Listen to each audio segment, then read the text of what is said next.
Bismillahirrahmanirrahim. Assalamualaikum warahmatullahi wabarakatuh. Alhamdulillahirabbil alamin wassalatu wassalamu ala asyrafil anbiya'i wal mursalin sayyidina Muhammadin wa ala alihi wa sahbihi wa man tabi'ahum bi ihsan ila yaumiddin. Tsumma amma ba'd. Teman-teman sekalian, kaum muslimin wal muslimah rahimakumullah.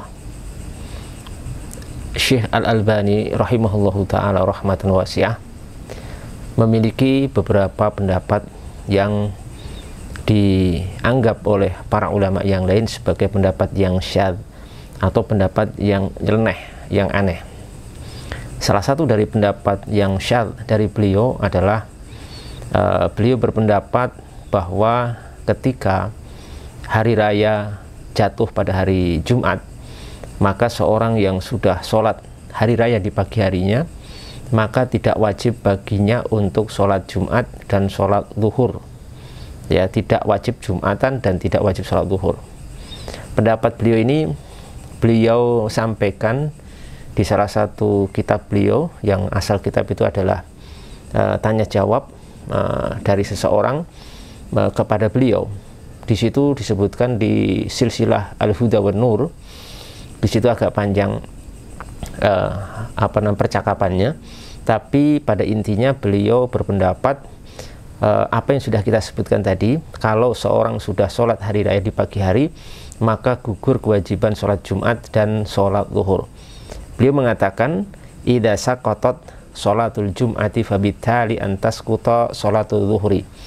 Apabila sholat Jumat gugur, ya, bagi seseorang setelah mengikuti sholat hari raya di pagi harinya, maka berikutnya adalah sholat zuhur juga gugur dari kewajiban dia sebagai seorang muslim. Tentu pendapat ini merupakan pendapat yang tidak dibenarkan, ya. Pendapat ini menyelisih dari madzhabul arba'ah, madzhab fikih yang 4, Hanafiyah, Malikiyah, Syafi'iyah, dan Hanabilah. Tidak ada 4 madhab ini yang berpendapat seperti itu, ya. Yang ada pertama madhabul jumhur, madhab mayoritas para ulama, yaitu Hanafiyah, kemudian Malikiyah dan Syafi'iyah, bahwasanya seorang yang sudah sholat di pagi hari, sholat hari raya, maka tetap wajib untuk menunaikan sholat Jumat. Ini pendapat mayoritas ulama. Kemudian madhab Hanabilah, adapun Hanabilah, mereka berpendapat bahwa kewajiban Jumatannya gugur, tetapi tetap wajib sholat zuhur. Jadi kalau Jumatannya itu gugur, tetapi sholat zuhurnya tidak gugur, tetap wajib bagi dia, ya, bagi seorang yang seperti ini. Nah, di sini pendapat Syekh Al-Albani di sini tidak mencocoki daripada salah satu madzhab al-arba'ah yang sudah kita sebutkan tadi, maka ini menyelisihi 4 madhab, ya, sebagaimana yang sudah kita sebutkan. Dan perlu diketahui bahwa pendapat Syekh Al-Albani ini besar kemungkinan, atau memang seperti itu faktanya, diambil dari sebagian ulama salaf, atau tepatnya segelintir ulama salaf seperti Imam Atha bin Abi Rabah ataupun yang lainnya. Tapi yang masyhur adalah dari Imam Atha bin Abi Rabah. Ya, beliau berpendapat seperti pendapatnya Syekh Al-Albani, atau Syekh Al-Albani mengambil pendapat dari Imam Atha bin Abi Rabah. Dalam Al-Majmu' Syarhul Muhadzab karya Imam Nawawi rahimahullahu taala, disebutkan di situ oleh Imam An-Nawawi, qala Atha ibn Abi Rabah, idza sallu al-'ida lam tajib ba'dahu fi hadha al-yawmi salatul jum'ah wala zuhur, ya, wala zuhri wala ghairihi ma ilal asr la ala ahlil qura wala ahlil balad. Kata Imam Atha bin Abi Rabah, apabila mereka sudah menunaikan sholat id, maka tidak wajib setelahnya di hari itu, di hari ini maksudnya hari raya, untuk sholat Jumat, ya, kemudian wala zuhur, dan juga sholat zuhur, dan selain daripada keduanya, selain daripada sholat zuhur dan sholat Jumat, kecuali asar, kecuali sholat asar, ya. dan ini tidak wajib bagi ahlul qura, penduduk desa, ataupun ahlul balad, penduduk kota. Jadi sini Imam Atha bin Abi Rabah berpendapat bahwasanya orang yang sudah menunaikan sholat Id di pagi hari itu tidak wajib Jumatan dan tidak wajib sholat zuhur.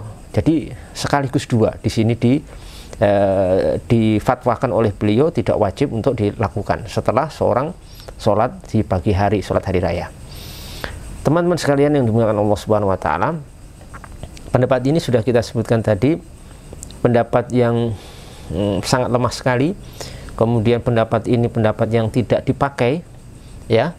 Setidaknya ada beberapa indikasi atau argumentasi untuk mengabaikan pendapat ini dan tidak mengamalkannya, karena pendapat ini pendapat yang keliru. Pertama, bahwasanya sholat sunnah itu tidak bisa menggugurkan sesuatu yang wajib, sholat wajib. Sholat hari raya itu hukumnya sunnah, sementara sholat Jumat atau sholat zuhur bahkan itu hukumnya adalah wajib. Maka yang sunnah tidak mungkin menggugurkan yang wajib. Sebenarnya Syekh Al-Albani kalau seandainya beliau berpendapat bahwa yang gugur itu hanya sholat Jumat tetapi masih wajib sholat zuhur, itu masih ringan, karena itu masih mencocoki daripada madhab Hambali. Tapi di sini beliau nafihkan, yang tidak beliau wajibkan itu dua sekaligus, yaitu sholat Jumat dan sholat zuhur. Sementara sholat hari raya itu hukumnya sunnah, dan sholat Jumat dan sholat zuhur itu hukumnya wajib, bahwa sesuatu yang sunnah tidak bisa menggugurkan sesuatu yang wajib. Kemudian yang kedua, pendapat Syekh Al-Albani ini walaupun diambil dari sebagian ulama, ya, seperti Imam Atha bin Abi Rabah dan juga yang lain, yang khususnya Imam Atha bin Abi Rabah, ada yang mengatakan dari Ibnu Zubair juga, ini pendapat ini adalah satu pendapat yang tidak dijadikan sebuah pendapat dan juga tidak diamalkan oleh para fuqaha, atau kata lainnya diabaikan oleh para fuqaha dari 4 madhab, ya, tidak diamalkan oleh Hanafiyah, Malikiyah, Syafi'iyah, dan Hanabilah, ya. Dan tentu mereka para fuqaha, para ahli fikih yang memiliki keluasan ilmu, memiliki hafalan yang begitu banyak, mutolaah yang begitu luas, sangat kuat sekali, kecil kemungkinan pendapat ini tidak diketahui oleh mereka. Toh begitu mereka mengabaikan pendapat ini dan tidak menjadikan pendapat resmi mereka dalam kitab-kitab mereka, dalam mazhab mereka, ya, dan juga tidak diamalkan. Sebenarnya ini sebuah indikasi yang sangat kuat sekali bahwa situ sudah ada warning, ada peringatan untuk hati-hati dari pendapat seperti ini, karena pendapat ini pendapat yang bisa dikatakan syadz atau pendapat yang nyeleneh, yang aneh. Mungkin jadi kenapa para fuqaha tidak mengambil pendapat ini, sekalipun diriwayatkan dari Imam Atha bin Abi Rabah, ya, selain menyelisih dari 4 madhab yang sudah kita sebutkan, sangat mungkin ada hal-hal yang menghalangi para fuqaha untuk memakai pendapat ini, ya, yang mungkin tidak kita ketahui. Seperti misalkan pendapat ini bisa jadi pernah diucapkan Imam Atha bin Abi Rabah, tapi ternyata misalkan sudah dianulir, sudah diralat. Atau mungkin Imam Atha bin Abi Rabah ini berpendapat seperti ini dengan syarat-syarat tertentu yang mungkin kita tidak tahu, atau mungkin belum sampai dalil pemahaman kepada beliau, atau mungkin Imam Atha bin Abi Rabah mengucapkan pendapat ini dalam konteks tertentu yang itu konteks yang bersifat khusus dan tidak bisa dijadikan sebuah hukum secara umum atau pendapat secara umum. Dan kita ingat, ya, ada sebuah kaidah disebutkan oleh para ulama kita, di antaranya Al-Imam Suyuti rahimahullah. Beliau pernah mengatakan bahwasanya satu pendapat yang menyelisihi 4 mazhab sekaligus itu kamukhalafatil ijma', seperti menyelisih ijma' kaum muslimin. Jadi seperti ya, menyelisih 4 madhab itu seperti menyelisihi ijma' ulama muslimin, seperti menyelisih kesepakatan atau konsensus para ulama muslimin.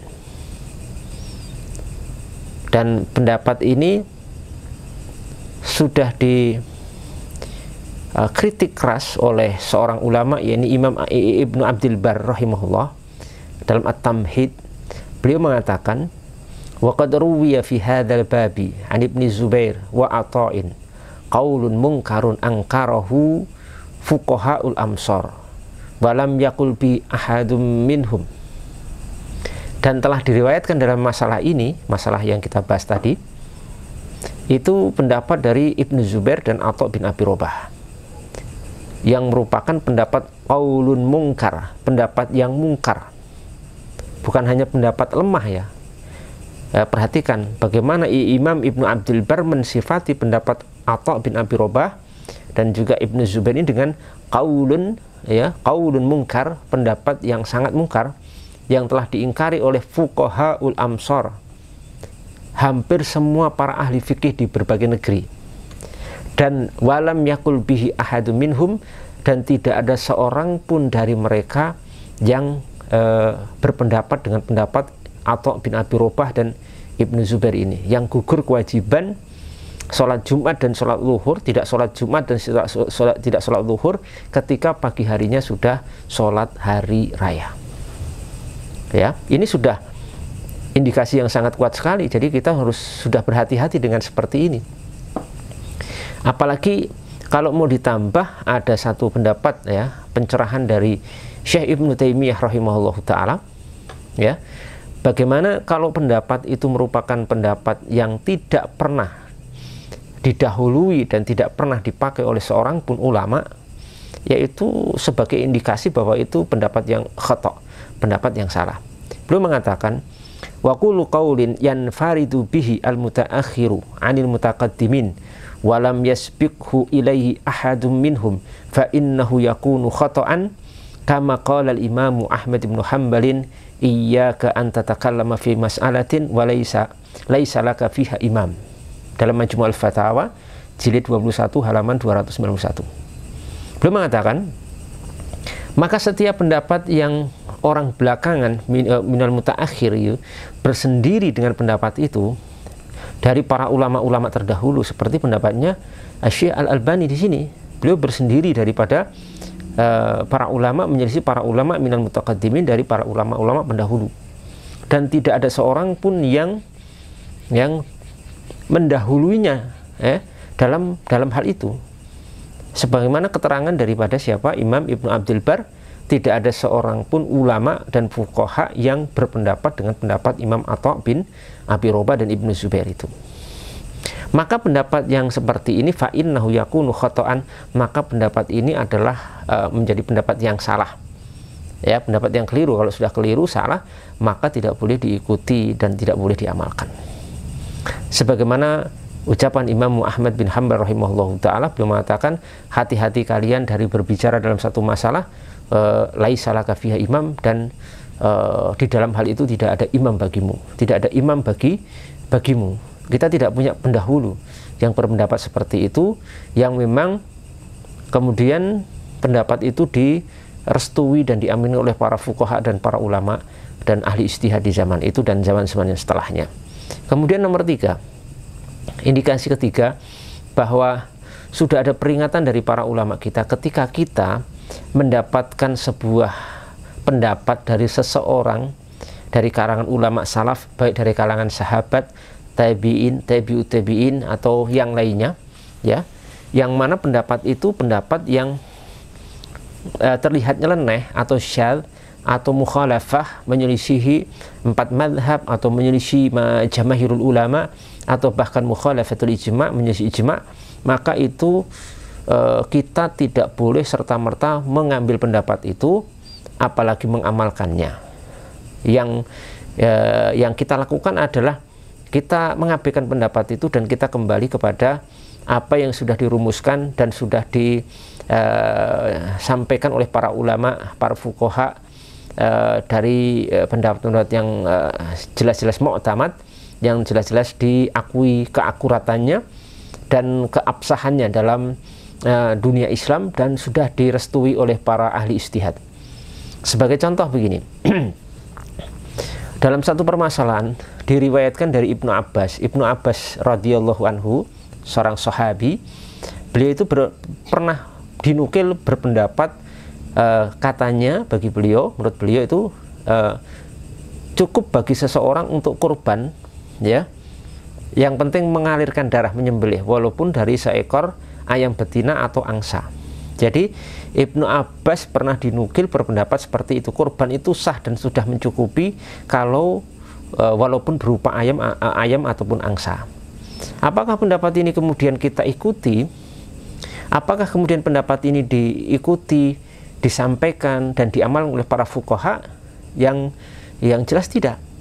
Faktanya para fuqaha tidak mengambil pendapat ini walaupun ini dari seorang sahabat Nabi sekelas Ibnu Abbas. Bahkan para ulama berpendapat, bahkan berkonsensus, berijma bahwa jenis hewan kurban yang sah digunakan untuk berkurban itu hanya dari 3 jenis, yaitu onta, sapi, dan kambing. Selainnya tidak bisa, ya.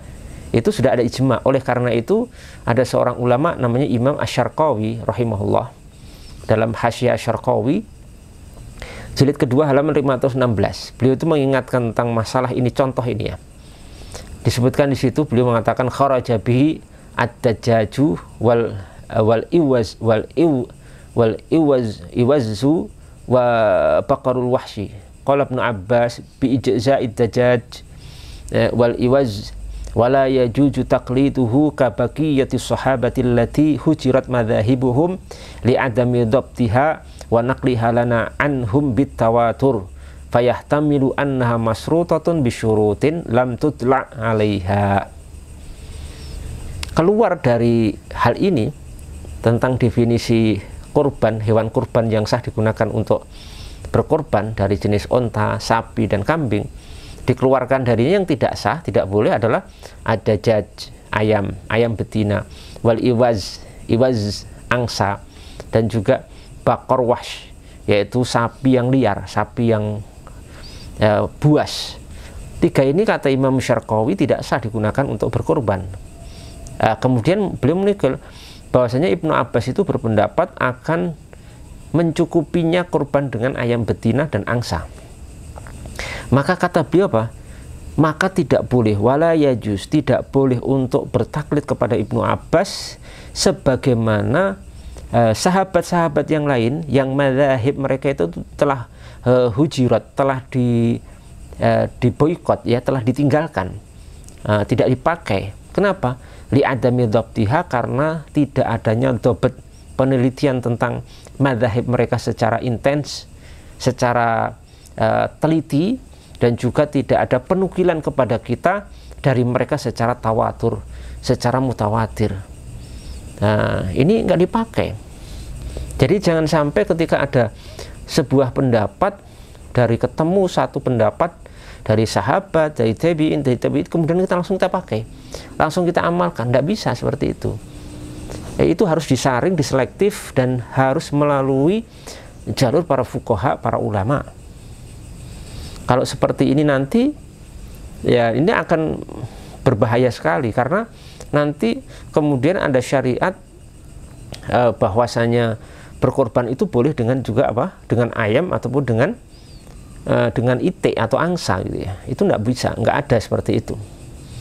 Terkecuali seorang di hari raya Idul Adha sekedar menyembelih ayam dan itik atau angsa, bukan makna dalam arti berkorban secara syar'i, tapi sekedar mengambil momen, ya, untuk berkorban dalam tanda kutip, mengambil faedah, berbagi dan bersedekah secara umum, tapi tidak sah dan tidak dianggap berkorban secara syariat.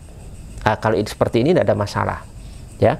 Dan juga kata Imam Syarqawi, boleh jadi pendapat Ibnu Abbas ini mengandung kemungkinan adanya masyrutoh. Masyrutoh disyaratkan syarat-syarat tertentu yang tidak diketahui tentang syarat-syarat itu. Kita tidak paham konteksnya bagaimana, siapa Ibnu Abbas mengucapkan seperti ini, kemudian mungkin ada syarat-syaratnya, kita tidak tahu, dan lain sebagainya. Oleh karena itu, ini tidak boleh diikuti, kata Imam Asy-Syarqawi, wala yajuzu taqliduhu ya kabaqiyatis sahabah allati hujirat madzahibuhum.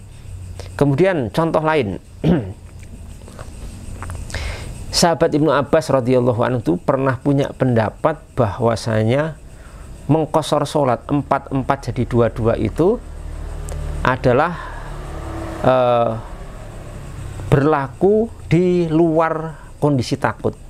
Jadi ketika safar itu boleh 4-4 jadi 2-2. Tapi dalam kondisi takut, dalam kondisi perang itu katanya menurut Ibnu Abbas itu sholat itu cuma 1 rakaat, yang 4 itu jadi 1, diringkasnya jadi 1 bukan jadi 2. Nah, pendapat ini juga pendapat yang dianggap syadz oleh para ulama, karena para ulama, para fuqaha ahli sunnah wal jamaah berpendapat bahwasanya qashar itu tetap 2, mau kondisi safar mau kondisi takut sama. Yang namanya mengqashar sholat 4-4 itu jadi 2-2, tidak 4 kemudian jadi 1 ketika takut atau ketika terjadi peperangan. Nah, pendapat ini disebutkan oleh Imam An-Nawawi dalam Al-Majmu' Syarhul Muhadzab, pendapat siapa?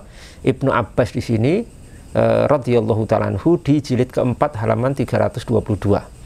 Di mana di situ kemudian siapa?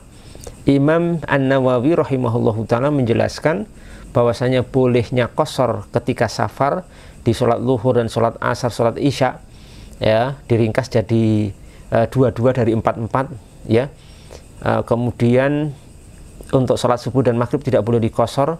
Kemudian juga tidak boleh qashar fil hadar ketika ada di tempat tidak sedang safar. Semua itu mujma'un alaih, merupakan perkara yang disepakati oleh para ulama, ya. Kemudian wa idza qashar rubaiyat radduhunna ila rakaatain, ketika seorang itu mengqashar sholat yang 4 rakaat itu dikembalikan ke berapa? 2 rakaat. Qasharnya itu 4 jadi 2, ya. Sawa'un kana khauf amla, baik dalam kondisi ketika ketakutan, kondisi peperangan ataupun tidak, sama, ya. Ketika safar 4-4 itu jadi 2-2, ketika khauf takut itu juga 4-4 jadi 2-2, bukan 1. Kemudian beliau menyebutkan waqala Ibnu Abbasin al-wajibu fil khaufi raq'ah.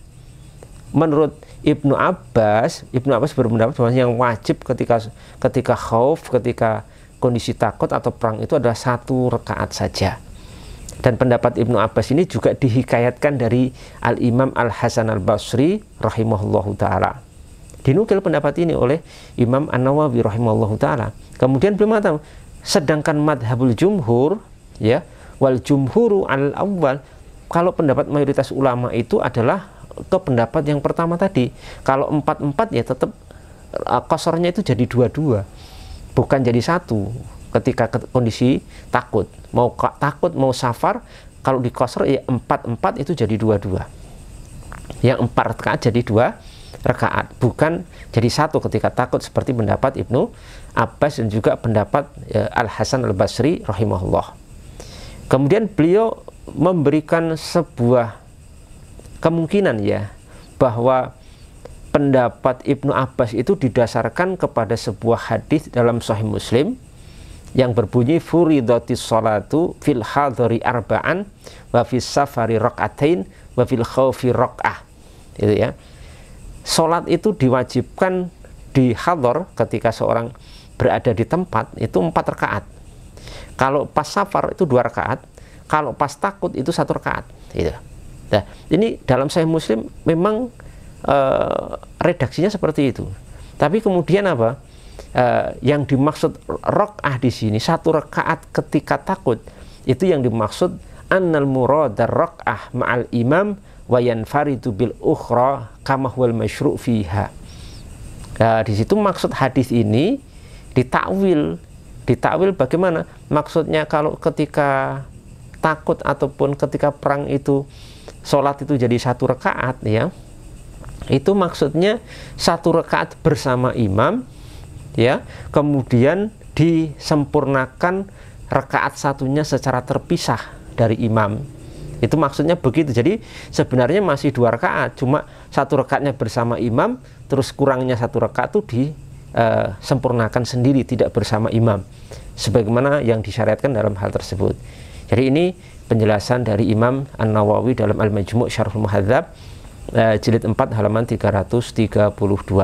Dengan demikian jelaslah jamaah sekalian, kaum muslimin yang dimuliakan Allah Subhanahu wa taala, bahwa pendapat Syekh Al-Albani rahimahullah sebagaimana dalam silsilah Al-Huda wan Nur yang berpendapat bahwa seorang yang sudah sholat hari raya di pagi hari tidak wajib Jumatan dan tidak wajib zuhur, yang kami soroti lebih ke tidak wajib zuhurnya, itu merupakan pendapat yang tidak dibenarkan dan tidak boleh untuk diikuti dan diamalkan, karena penjelasan yang sudah kita sebutkan tadi akan kelemahan pendapat ini, dan bahkan pendapat ini bisa dikategorikan pendapat yang syadz atau pendapat yang nyeleneh yang harus diabaikan oleh kaum muslimin, sekalipun diriwayatkan dari Imam Atha bin Abi Robah ataupun Ibnu Zubair. Jangankan itu ya, cuma Atha bin Abi Robah, dari sahabat saja, Ibnu Abbas saja tadi juga ditolak oleh para fuqaha, karena kita tidak bisa kemudian menemukan satu pendapat kemudian kita simpulkan sendiri tanpa melalui penelitian dan kesimpulan dari para ulama ahli ijtihad. Demikian, semoga bermanfaat untuk kita semuanya. Wassalamualaikum warahmatullahi wabarakatuh.